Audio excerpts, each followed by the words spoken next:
برطانوی وزیر داخلہ شبانہ محمود نے پناہ گزینوں کے لیے نئی پالیسی کا اعلان کر دیا۔ نئی پالیسی میں برطانیہ میں پناہ گزینوں کے لیے مستقل رہائش کا راستہ بند کر دیا گیا۔ نئی پالیسی کے تحت پناہ گزینوں کے لیے ریاستی امداد بند، اہل افراد کو اب کام کرنا ہوگا۔ زاہد نور ہمارے نمائندے ہمارے ساتھ موجود ہیں، ان سے مزید جانیں گے۔ زاہد، بتائے گا اس بارے میں مزید؟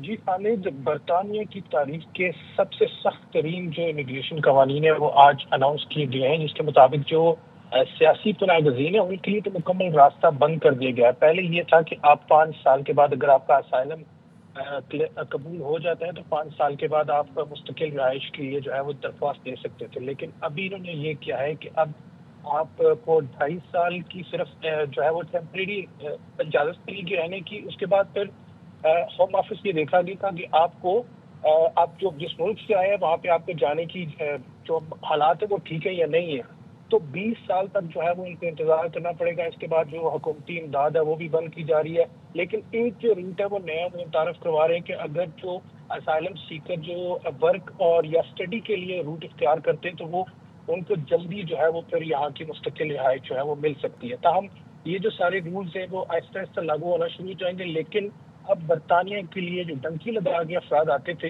ان کے لیے یہاں پہ آ کر یہاں مستقل رہائش اختیار کرنا بہت مشکل ہو گیا ہے۔ جی ٹھیک ہے زاہد، تفصیلیں آگاہ کر رہے تھے، بہت شکریہ آپ کا۔